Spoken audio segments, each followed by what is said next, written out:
अब बेटा हमारी नेक्स्ट ताल है धमार ताल। इसमें 14 मात्राएं होती हैं, विभाग 4 होते हैं, विभाग व्यवस्था इसकी 5, 2, 3, 4।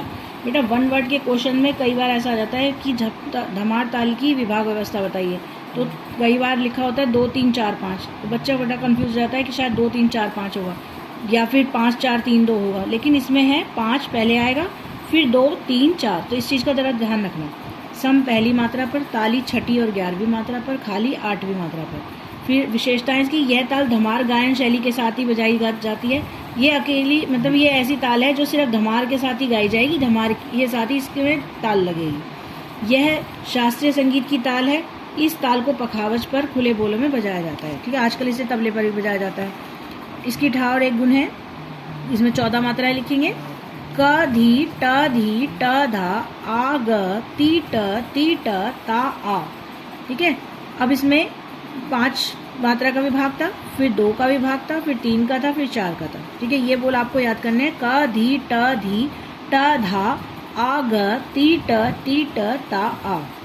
फिर वही चिन्ह लगाएंगे इसमें। पहली के नीचे हम वही सम का चिन्ह, दूसरी और छठी और 11वीं मात्रा के नीचे दूसरी और तीसरी ताली, 8वीं के नीचे खाली।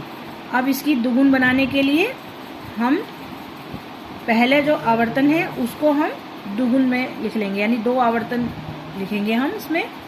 क धी ट ऊपर से धी ट धा आ ग ती ट ता आ। फिर दोबारा लिखेंगे इसमें। क धी ट धी ट धा आ ग ती ट ता आ। अब 2 के पेयर बनाएंगे इसमें। क धी ट धा आ ग ती ट ता आ। क धी ट धा आ ग ती ट ता आ। जितने पेयर हैं उतने पेयर की काउंटिंग लिख देंगे। 1, 2, 3, 4, 5, 6, 7, 8, 9, 10, 11, 12, 13, 14। ठीक है, जितने के हमारे नीचे पेयर बने हैं उतने पेयर हमारे होने चाहिए। 14 है तो हमारा, क्योंकि 14 हमारी मात्राएं थी तो 14 हमारी मात्राएं आ गई।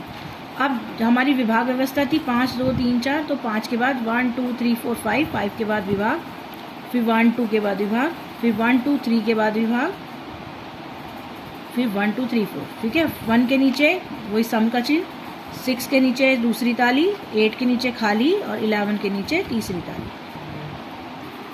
इसके बाद आता है बेटा तिगुन। तिगुन में एक आवर्तन में 3 बार लिखना है इसी को।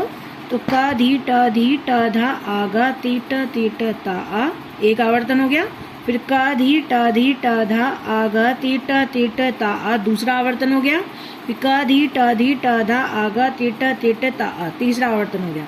तिगुन है तो तिगुन में 3 का पेयर बनाएंगे। क धी ट धा आ ग ती ट ता आ क धी ट धा आ ग ती ट ता आ क धी ट धा आ ग ती ट ता आ। जितने पेयर हैं उतने पेयर की काउंटिंग लिख देंगे।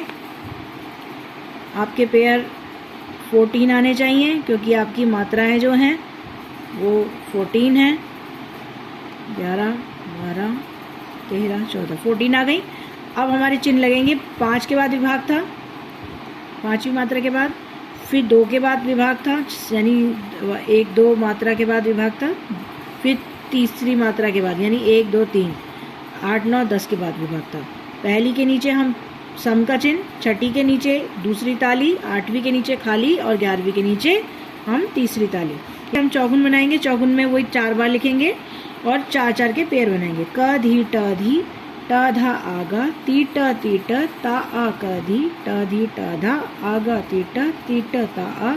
क धी ट धा आ ग ती ट ता आ क धी ट धा आ ग ती ट ता आ। जितने पेयर हैं उतने पेयर की काउंटिंग